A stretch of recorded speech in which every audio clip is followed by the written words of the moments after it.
the Williams sisters. Never before has a surname rang so synonymously with the sport of tennis. Dominating the game for over 3 decades, winning every title imaginable. Few players will ever achieve the heights of the famed duo. With 14 Grand Slam titles and 3 Olympic gold medals as a doubles team and 30 combined Grand Slam singles titles, winning almost seems like second nature for Serena and Venus. From inexperienced teenagers to seasoned vets, nobody could have predicted the sisters' careers. Or could they?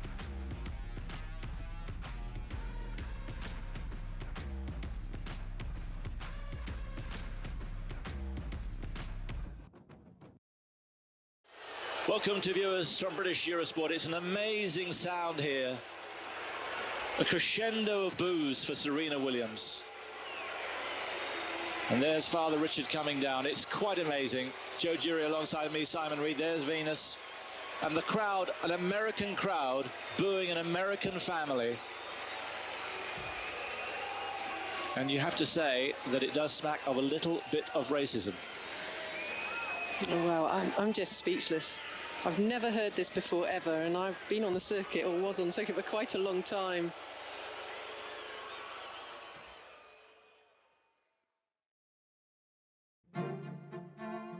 Known as the sport of kings, tennis is rooted in the upper class. From its origins in the 12th century, tennis has become synonymous with wealth and social status. Rod Laver, Pete Sampras, Steffi Graf, and Chris Everett. The game has given us some of the greatest athletes to ever live. However, from the players to the umpires to the fans, there is one thing that stands out.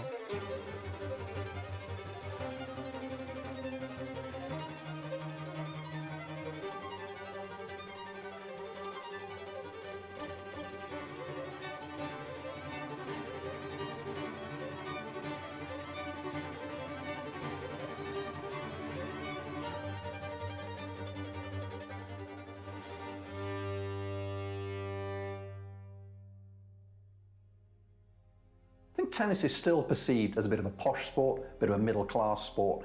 So that one of the reasons for that is its royal roots, if you like. It started off, as a real tennis and things like that. And it's got a royal connections in that respect. Tennis is a sport that started, history has it started the monks playing in French monasteries in the 12th century, a game called Jeu de Paume, which was they were hitting a ball with the palm of their hands in the cloisters against the wall.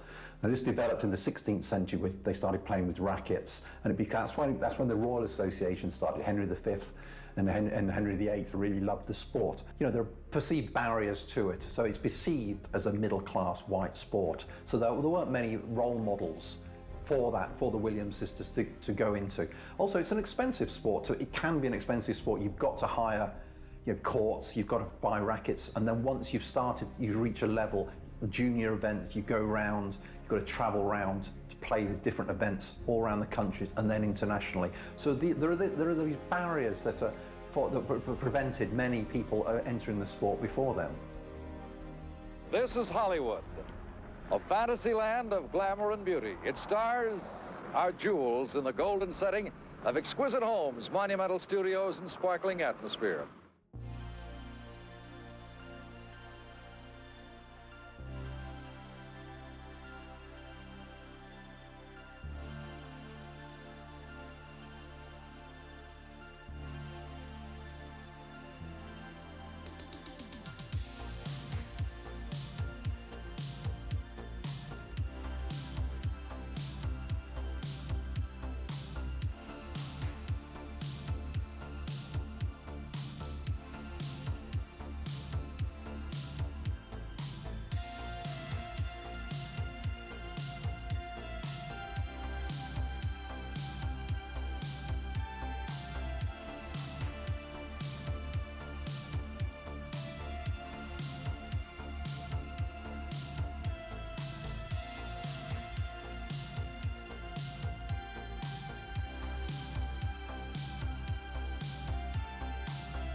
Los Angeles means the city of the angels, but down below the glittering lights of Hollywood and Bel Air, the streets are far from angelic.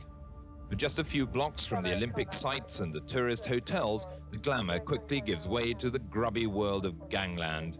Los Angeles has the worst gang problem in the States, with some 20,000 thugs dedicated to violence.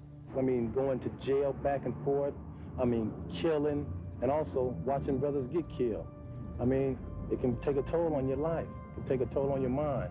You're just standing right next to a brother and you just see him get his head blown off. Although only 20 miles from the glamour and glitz of Hollywood, Compton is a world away. The 1980s were difficult times for the city of Compton. Having exceeded the middle-class bliss of the 60s, Compton had become a hardened working-class hub, tarnished by gun violence and drug dealing by criminal gangs. On Saturday night recently, 5 people died, all of them victims of what they call here drive-by shootings. To me, it's very shocking to talk to these youngsters, and I'm talking about a 15 or 16-year-old young man that has the ability to go by and just indiscriminately fire a weapon, not really caring if an innocent bystander is struck, and then not feeling any sort of remorse for it. Growing up in the chaos and poverty that was 1980s Compton, the Williams sisters were determined from a young age to not be another statistic. And with encouragement from their father, Richard, the girls chose their path. I mean, the film, King Richard, the Oscar-winning film, shows a little bit about this history and how he took them, the 2 sisters, onto these tennis courts, public tennis courts in Compton and LA, and coached them and coached them and coached them and turned them into stars. He did it in a different way, so not only that's the traditional country club way of doing it, also during their younger years, he decided they weren't going to play junior events. You know, the events that's the traditional path. You play against contemporaries, people of your age. You learn to play, you learn to win. That he didn't decide his daughters wouldn't do that. He wanted them to have education as well, you know, a formal education. He wanted them to be at home. He wanted them to learn, and then when the time was right, he released them on the tennis world.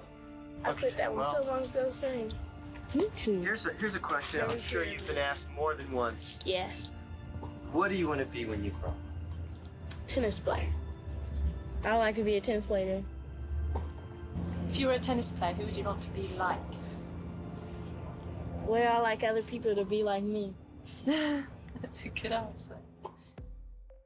From the age of 4, Richard began coaching the girls, spending countless hours on the courts, mapping out a path to stardom. Training in harsh conditions, with used equipment in the heart of gang territory, the girls quickly developed their skills, drawing in crowds to watch them practice on the courts of Compton. By 1992, Venus and Serena were playing on the junior circuit across the country, all under the watchful eye of their protective father. Richard Williams, not only the father to Serena and Venus, he was their original coach, and he was the driving force behind their early successes. So there were barriers to, you know, African Americans, people of color, accessing the sport. He decided that it was an investment, it was a job, and money could be made out of this. So he decided to train champions, and he took that on himself. Very confident. I'm very confident. You say it so easily. Why? Because I believe it. Cut right here, if you don't mind. And let me tell you what. What she said it with so much confidence the first time. But if you keep going on and on. Listen, we can't keep interrupting. I mean, if you want... You got to understand that you're dealing with an image of a 14-year-old child. And this child gonna be out there playing when your old ass and me gonna be in the grave. When she says something, we done told you what's happening. You're dealing with a little black kid, and let her be a kid. She done answered it with a lot of confidence. Leave that alone. By 1997, Serena and Venus had propelled themselves from the junior circuit to playing professional tennis. Well, it's interesting because at our level, we still have a lot of things that we want to work on, like basic techniques. And you have to have a strong foundation, I believe, and my parents and my dad taught us that in order to be at a level of a professional tennis, you need to have a really, really strong foundation so it won't break and it won't crack under any type of pressure. So sometimes my dad says, okay, remember when we were young, we used to always have this saying, you know, turn back. And we would always say, yeah, so we would go back to that. So I think that's really important.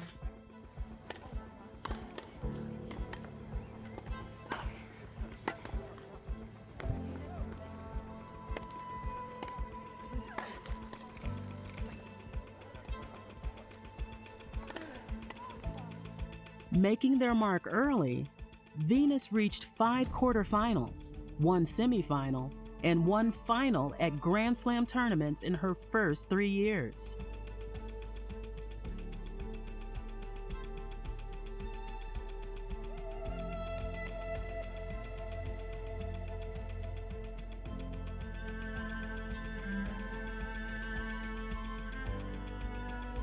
Painstakingly close to lifting gold, Venus looks set to achieve her lifetime goal. However, it would be Serena that would get the opportunity first. Defeating world #1 Hingis in the US Open final, Serena captured the first Grand Slam of the sisters' careers.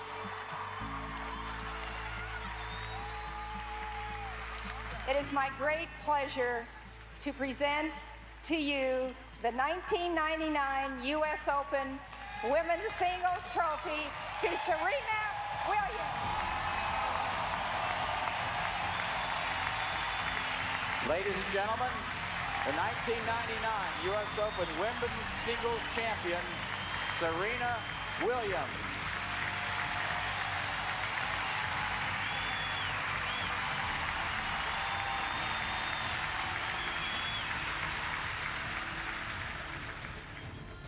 Serena's win would make her the first African-American woman to win a Grand Slam since Althea Gibson in 1958.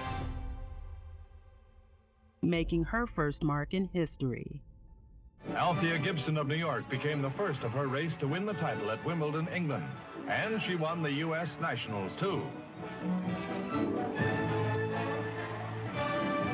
Sportsmen everywhere applauded Althea's triumph and shared in her moment of glory when Queen Elizabeth herself presented the symbol of victory to the girl from Harlem, who became the toast of the tennis world in 1957.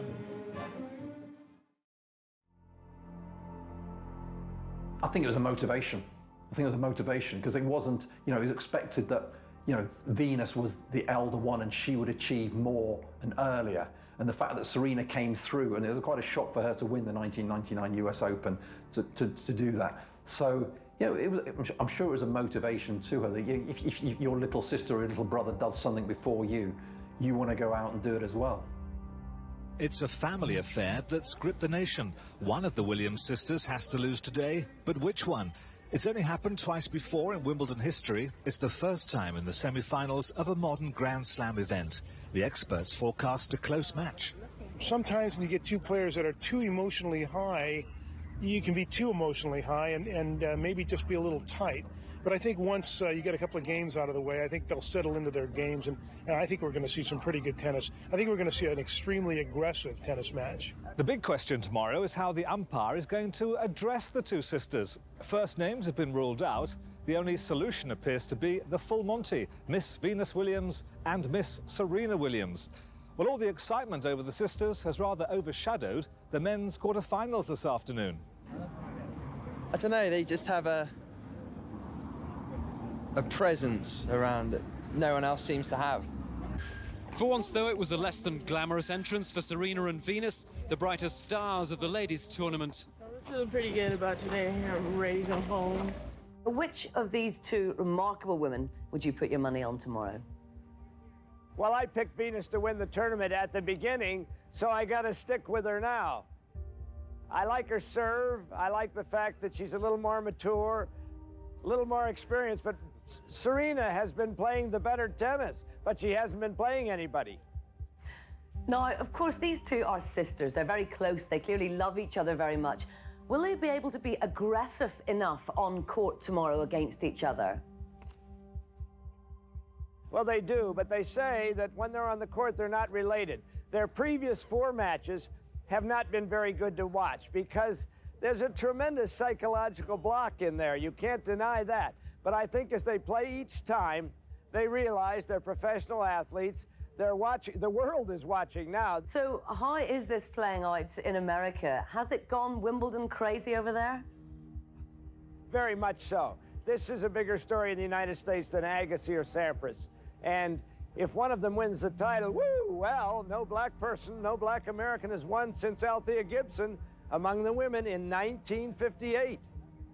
I know when I had to play my brother John, we tried to be friends, but when we got on court, we obviously had to try and win and beat each other. After the match, well, we're going to go and have a drink. If I won, I would buy him a drink and vice versa. So it's going to be tremendously tough for both girls, but I just got a feeling Venus is going to come through on this one. Whoever comes through this afternoon's semi-final, the Williams family will be the winner.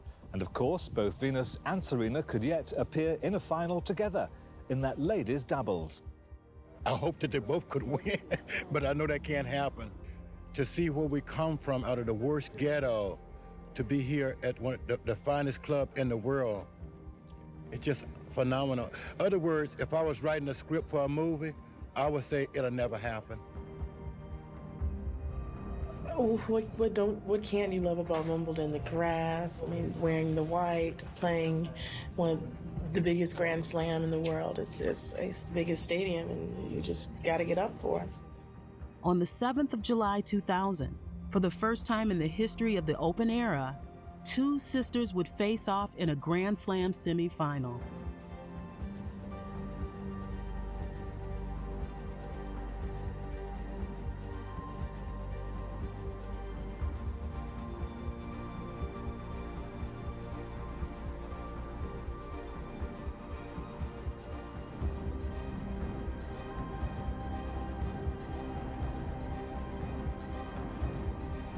From the public courts of Compton to the grandest stage of all, only one of the sisters could make it through to the final.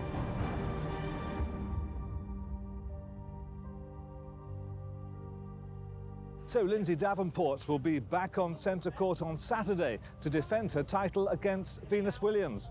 This time, Richard Williams says he will be there to cheer his daughter on, and Venus expects younger sister Serena to be rooting for her as well.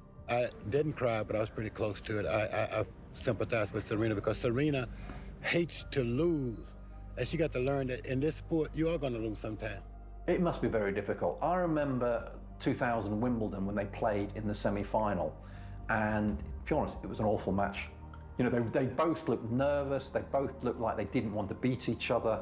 You know, it wasn't a great spectacle. I mean, it was a great occasion, but the quality of the tennis, there were so many errors, etc. out of that. Venus went on to win that and went to win Wimbledon that year. But, you know, it must be difficult, especially, you know, if you leave aside the emotional side of it, they're beating someone you love and shared so much of your life with. It's also the fact that they train and practice together so many years, so they know each other's game inside out. So it's very difficult to surprise each other. So, you know, on so many levels, it was difficult for them. Serena watched on from the grandstands as Sister Venus went on to win her first Grand Slam title, the 2000 Wimbledon Championship. And unfortunately, it wasn't the last time she'd be watching her sister from there.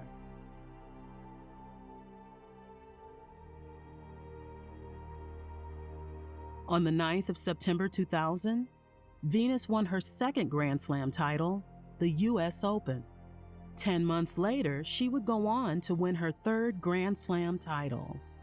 However, Serena wouldn't have to wait long for another chance at glory, when the 2 sisters were scheduled to face each other in the Indian Wells semifinal. 4 minutes before the match, Venus pulled out sparking allegations of match fixing and racial abuse towards the sisters and their dad. Game cluster. But Serena has been put out. No doubt about it. But I don't like it. I don't like the atmosphere at all. I do think it smacks of a certain amount of racism by a certain proportion in the crowd, and that is distasteful. Serena would go on to say, "I looked up and all I could see was a sea of rich people, mostly older, mostly white." Although she won the match, Serena felt more disconnected from the sport than ever.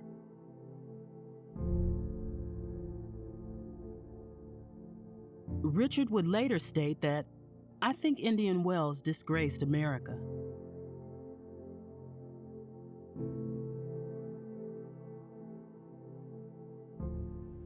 After the controversial Indian Wells tournament, allegations of match fixing continued as people began to question the sisters' other encounters. However, on the 10th of September 2001, the sister had a chance to prove the world wrong when, for the first time in open-era history, two sisters would face each other in a Grand Slam final, the 2002 U.S. Open.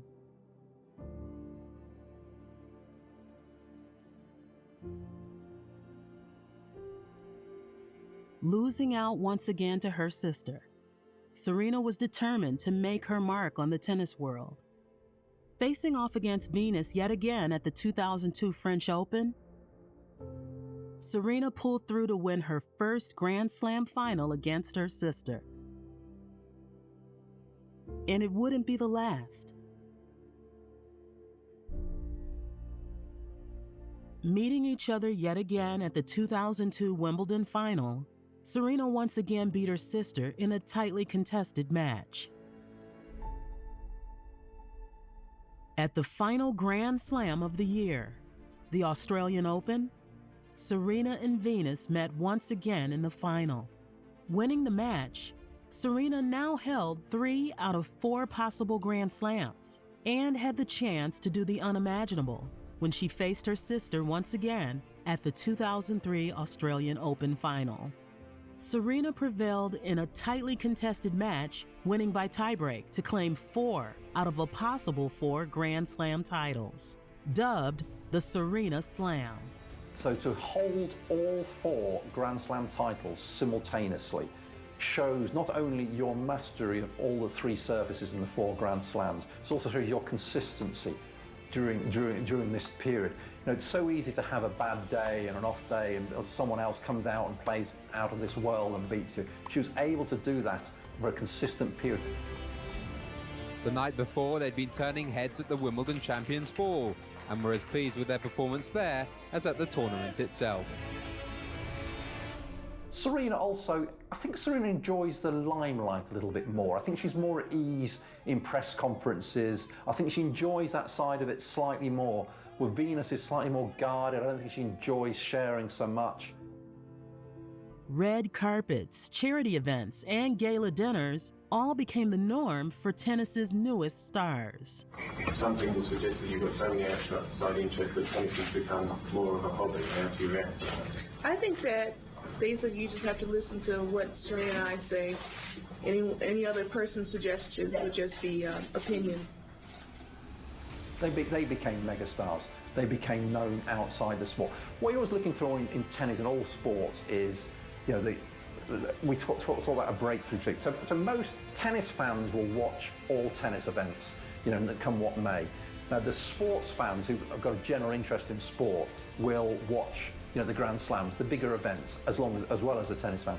Now what Serena Williams and Venus Williams did to help transport the sport is to make it the crossover to have an appeal for everyone in society. So everybody wanted to know what they were doing. And Serena's achievement of the Serena Slam in 02-03, winning Wimbledon without dropping a set, I mean, that impact in the UK, that made her into an instant star. The way she did it as well was just a style of tennis which made people step up, look up and think, wow, that is something else. I've never seen anything like that before.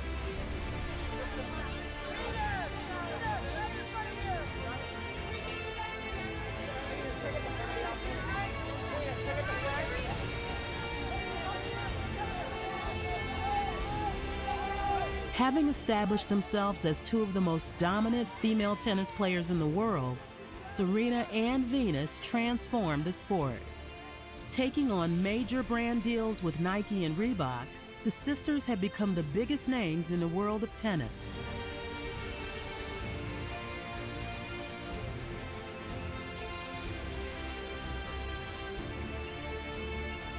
finishing the year ranked #1 and #2 in the world.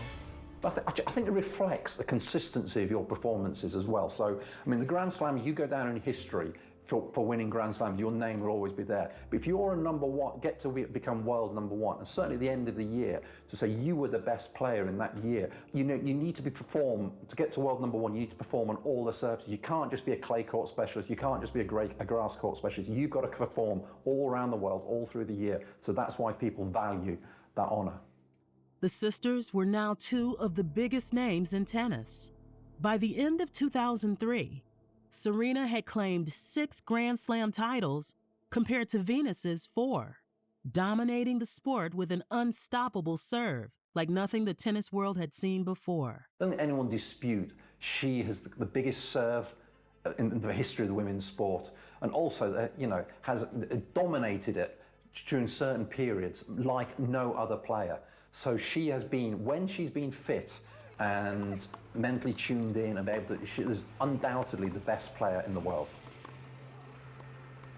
Shortly after winning her 2nd Wimbledon title, Serena suffered a partial tear of her quadriceps tendon in her left knee, requiring surgery. At the same time, Venus suffered an abdominal injury requiring her to step away from the game. At the heartbreak of the U.S. fans, neither Venus nor Serena competed in the 2003 U.S. Open. Yeah, the U.S. Open's the last event of the year in August, September. It's in New York City. It's also the noisiest one. That, for me, of that US Open is the buzz of the crowd. So there's this thing at Wimbledon where they say, quiet, please, before play. They like to perfect silence. It doesn't happen in New York. So there's the biggest tennis arena in the world, the Arthur Ashe Arena. It's like 24,000 people. And the noise during a match is just like nothing else. So there's that constant hum and the street, the vendors, the hot dog sellers, all that, that's the smells, everything. It's just like nothing else for me. And the crowd get into it as well. And the crowd can give players a hard time or get behind the Americans or something. The crowd atmosphere is very special at the US Open. Justine Henin went on to claim her first US Open title as the sisters struggled to return to winning form. They have been unlucky, and I think they would have won an awful lot more if they hadn't suffered these injuries. They've kept going. I mean, that's the big thing about this Williams sisters had. They've had various chances during their career to say, I've had a great career, thanks very much, I'm going to leave it now. But they've had this, inner drive, inner belief to keep coming back. I think that differentiates the great sports people that go on and win again and again, and have the motivation to do that and overcome obstacles like that. I think that's one of the defining things about their careers. We definitely will miss tennis one day, but not anytime soon, because Venus and I were like, okay, we're going to keep playing. We've had a lot of time off in our careers, so maybe we can just keep going and keep doing some more.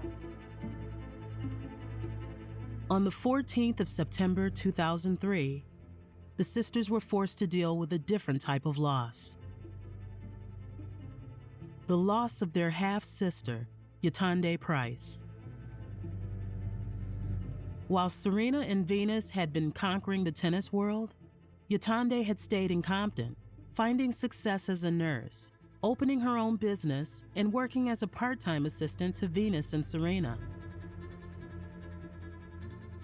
However, on the night of the 14th of September 2003, in a case of mistaken identity, Yatande was shot while in the passenger seat of her car. The Williams family had fallen victim to the exact environment they had escaped over 10 years previous. On Saturday night recently, 5 people died, all of them victims of what they call here drive-by shootings. To me, it's very shocking to talk to these youngsters, and I'm talking about a 15 or 16-year-old young man that has the ability to go by and just indiscriminately fire a weapon, not really caring if an innocent bystander is struck, and then not feeling any sort of remorse for it. The death had a profound effect on Venus and Serena, who were already struggling to get back to winning form.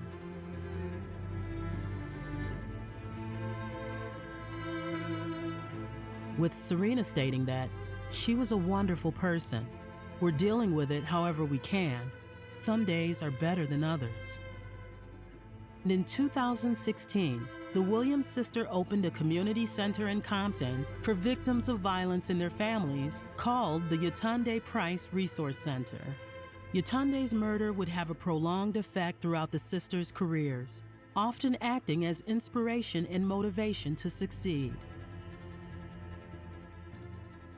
They were a very close family, so it was raised, they're coached by Richard, the father. The two of them became the two big stars, but the other sisters as well, and they work for them as as PA, etc. So the impact the death had on the family was quite great. And I think Serena dedicated her victory afterwards. She dedicated to her dead sister. And most of all, I would like to dedicate this win to my sister, who's not here. Her name is Yetunde, and I just love her so much.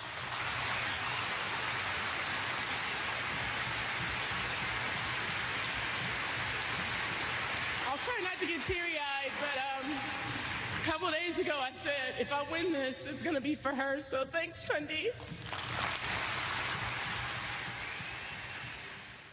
Spurred on by her sister's death, Serena won her first Grand Slam title in 2 years, as well as completing a near-impossible feat, winning the tournament as an unseeded player. If you're unseeded, you can play anybody at the beginning of the event, so you can draw the #1 seed in the first round. Now, if you're seeded in an event, the top 32 are seeded. The idea is you get an easier introduction into it. So your first 2 rounds, you will draw an unseeded player. By definition, they're not ranked as high, so it should be easy, and you'll ease your way into the tournament. So being unranked is very rare, and the times it's happened, when Serena did it, when was that, 2007 Australia, was it? That's when she did it, and she was ranked number 81 at the time. They're memorable. You can identify when it's happened because it's so rare. Serena had the chance to build on her success when she faced Daniela Hantuchova at the 2007 Wimbledon tournament, a match that would go on to epitomize her career. The green grass at Wimbledon is a different look from the hard courts and the clay as well. Certainly British society and British sport, it has a very special place as well. So tennis is a popular sport in the UK. I wouldn't pretend it's the most popular sport, but for those 2 weeks, and especially when there's not a big football tournament on, it's the biggest sporting event in the country, arguably the world.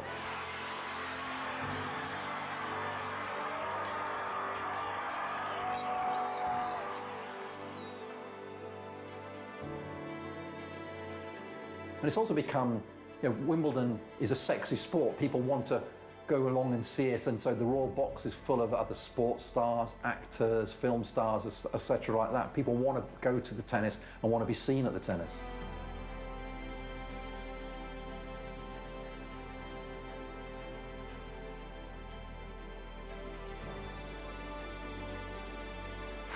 Serena's starting to cramp here. She is. Serena's cramping.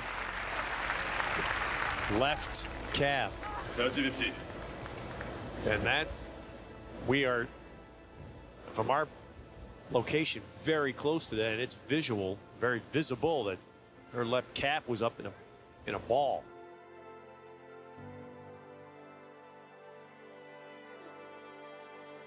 I must admit, I'm starting to wonder if this is more than a cramp. And that's an awful shriek that what certainly looked to be, and there was a visible knot and ball in the back of her calf, may have been something more than a cramp. I think about individual sports generally, there's no hiding place.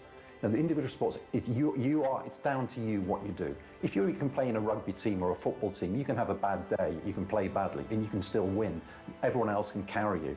But when you're out there on a tennis court playing, it's one-on-one, man-on-man, there's no hiding place. It's what you do on the day, and if you don't perform, you lose. And that's your job, it's your career, all the pressure's on you, and all the responsibility is yours.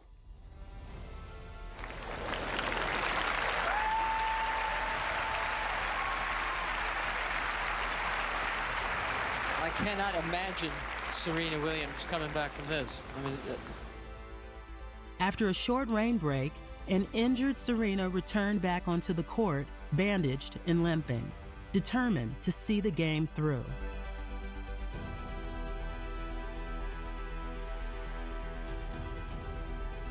Just refused to give in. So that any normal person wouldn't have been able to continue in that match. The injury she was suffering. But she She got a little bit lucky with the rain break, etc. as well. So, but she managed to get herself strapped up and go out again, and then come back out and win that match, defying sort of medical science, if you like. So that, I think that kind of performance showed how different she was, how special she was.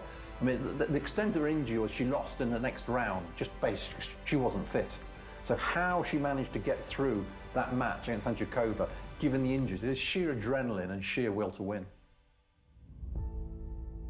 Although Serena's injuries prevented her from yet another Grand Slam title, sister Venus prevailed to claim her 4th Wimbledon title and 6th Grand Slam overall, setting the sisters up for one of the greatest periods in their careers.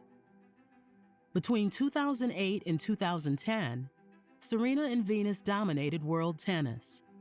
Between them, they took home 6 out of a possible 12 Grand Slam titles. This meant that for 3 years, half of all Grand Slam tournaments were won by a Williams, making them 2 of the most decorated players on the WTA circuit. The Williams sisters were back. Not only were the sisters at the height of their careers, they were also changing the very fabric of the sport.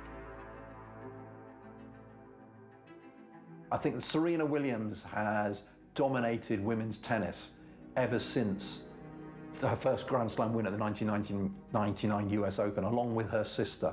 You know, there's nobody to compare with her and her sister. And there's still the person that everyone wants to see, everybody wants to know their result. I always make the comparison with Tiger Woods and his impact on golf, and similar unusual backgrounds, the fact that we're not used to having an African-American dominate that sport. And so they changed the way that it became sexy, it became more than just, golf and tennis have got these perceptions of being quite stuffy, middle-class white sport. Though Tiger Woods for golf and the Williams sisters in tennis have changed that and changed it for the better.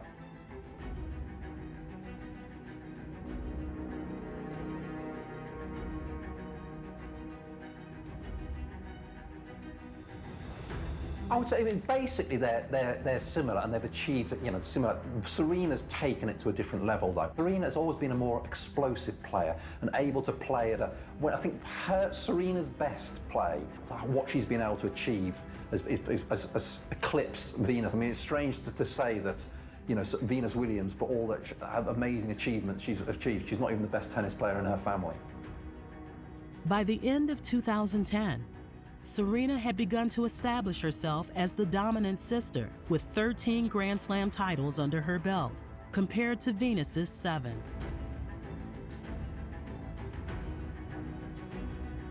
Now at the height of their careers, nothing would prepare the sisters for what was to come next. Serena didn't even know if she'd ever play tennis again.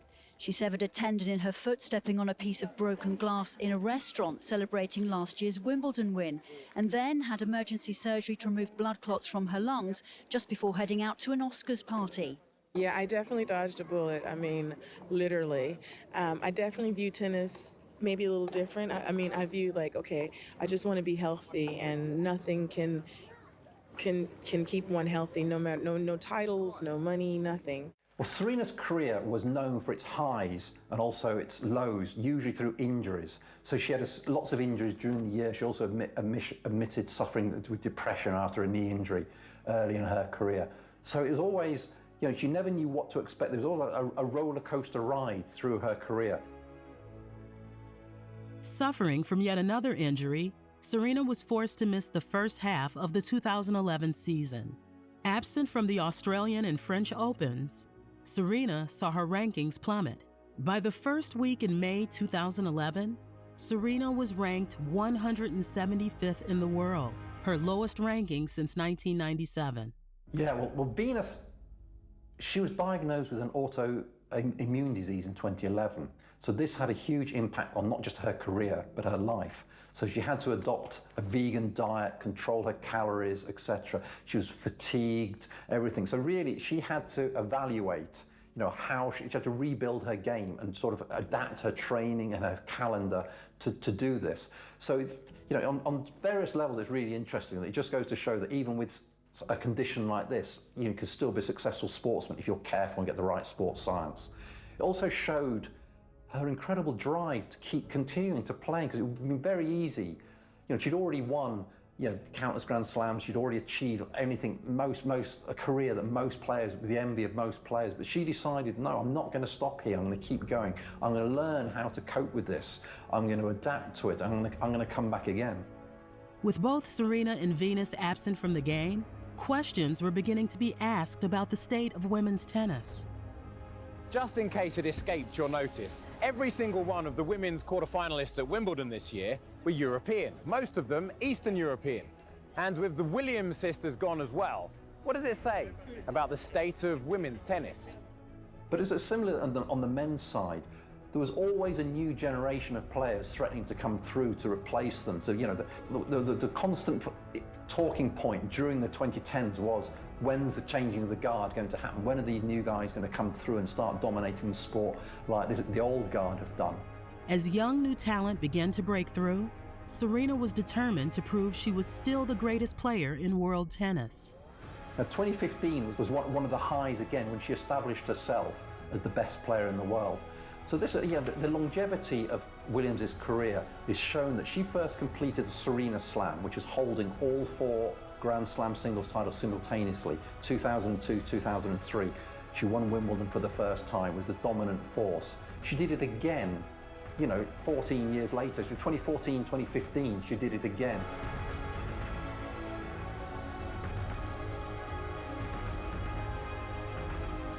By the end of 2015, Serena has cemented her position as the #1 player in the world. So you could argue that her game in that period, in 14 or 15, was the best she ever had. So when she was in 02, 03, she had the youth, she had the athleticism, explosiveness. 2014, 15, she also had game plan. She knew what she was doing. She had the experience to do it. And she was, she blew away everyone else. Next year, something I definitely want to continue to do is just really focus on breaking records in the slam. Having completed her second Serena Slam, Serena had the chance to make history and complete a calendar year Grand Slam when she reached the 2015 US Open final. Losing in a shock defeat to Roberta Vinci, Serena would go on to lose another 2 consecutive Grand Slam finals, the Australian and French Opens. However, she didn't have to wait long to achieve her goals, when on the 9th of July, 2016, Serena claimed her 22nd Grand Slam at Wimbledon, equaling Steffi Graf's Open-era record for Grand Slam titles in weeks at #1. On the 28th of January 2017, the tennis world was treated to a match they had longed for, when the sisters were scheduled to face each other in the Australian Open final. Well, the 27 Australian Open is known as the Golden Oldie Grand Slam, because on the men's side you had Roger Federer and Rafa Nadal reaching the final. On the women's side you had Serena and Venus reaching the final. It was like the throwback Grand Slam. It was like a time warp going back 10 or 15 years. It was the first time that they'd met the sisters had met in a Grand Slam final since 2009 Wimbledon, and they renewed their rivalry again. I don't think many people expected to see them back again, so for various reasons. Championship point for Serena Williams.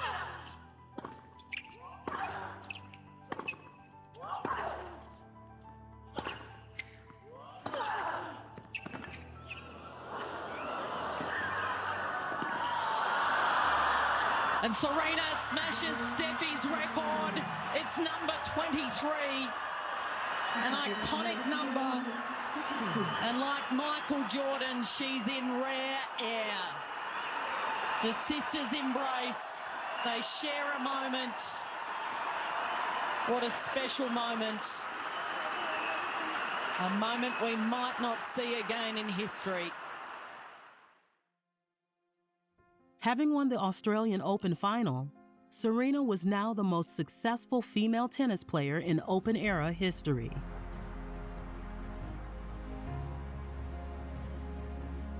Boasting an impressive 23 Grand Slam titles, etching her name into the history books. Her success between 2015 and 2017 was unlike any player in history, reaching 7 Grand Slam finals and 2 Grand Slam semifinals, claiming 5 out of a possible 9 titles. Everybody wants to be the greatest of all time. So you're known as the GOAT, and the most objective way of defining who is the best player is the number of Grand Slam titles. So everyone can have an opinion on who's their favourite player, who's your favourite backhand, who's the funniest person, whatever like that. If you want to get down to the cold hard facts, it's how many Grand Slam titles you've won. So Chris Evert and Martina Navratilova both won 18. They ended up their careers on the same level. Steffi Graf, came past them and won 22 in the Open era. So for Serena to overtake those 3 was a hugely significant event, in the context of what the history of Open tennis. Serena's success made her the highest paid women's athlete of all time, cementing her name as the greatest female tennis player to ever live. The 2017 Australian Open on the women's side it showed that Serena and Venus were still the 2 players to beat. It was also sort of like a full stop, if you like, because it was the high point, and it was very emotional. It was great fun for everybody to watch that. It was the last Grand Slam final Venus got to, and it was also the last Grand Slam title that Serena won. So it came out after the event. She was actually 8 weeks pregnant with her first child. So she gave birth later that year, and she came back and she got through to 4 Grand Slam finals and never won one of them.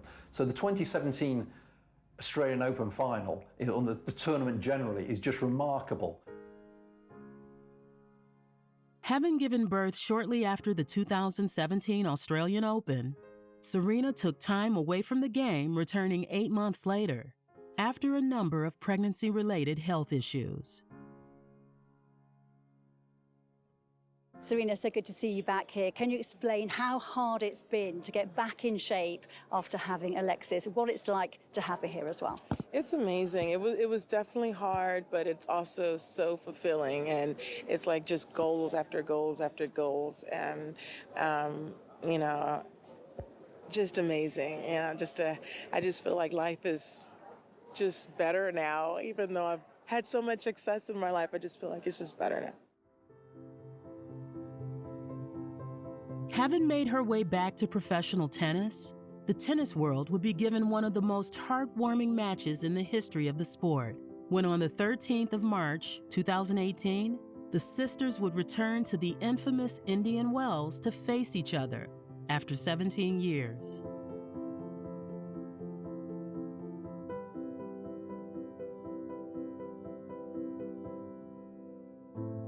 "17 years on in the same arena where these 2 legends of the game were scheduled to meet.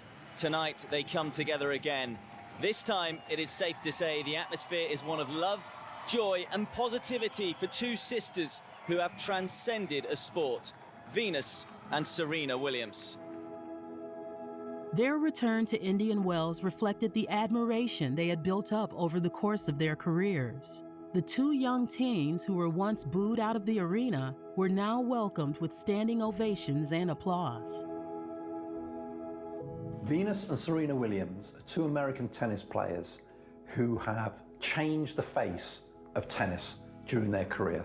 They're African-American players who have dominated the sport over the last 20 years and made tennis, change it in the way that the physicality of the sport and the access to the sport, and become 2 of the greatest players of all time.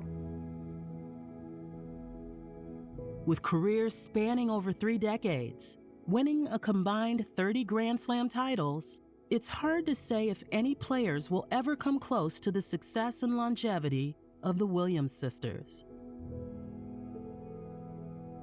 So Pete Sampras retired when he was 32, and that at the time was seen as quite normal. 32, 33, early 30s, that's your career done. We've now got Serena Williams and Roger Federer. They played into their 40s, which is just remarkable. After 27 years of tennis, in September 2022, to the heartbreak of tennis fans all over the world, Serena Williams announced her retirement from the sport. It's always difficult to decide for these top sports people when to say goodbye and choosing the right moment. There's also, you know, you want to go out, you're still enjoying the sport, but you don't want to be losing every week and sort of, tainting your legacy is probably too strong, but you want to be remembered as a great player. So there's always this balancing act, was playing as long as you still enjoy it and you still feel you can achieve something, and retiring before you still lose some of your great powers. So I don't think it's going to be long for Venus either. I think the time to retire is when you're just going backwards and the level of the game is you can't maintain it or you can't improve, or when you've had enough. So I'm at neither of those points yet. And I don't think we'll ever see their story again. So it's not just the fact that they've dominated, tennis for over a couple of decades, and not only the way they've performed on the court, it's the social impact of it. They've changed the sport, they've changed the perception of the sport.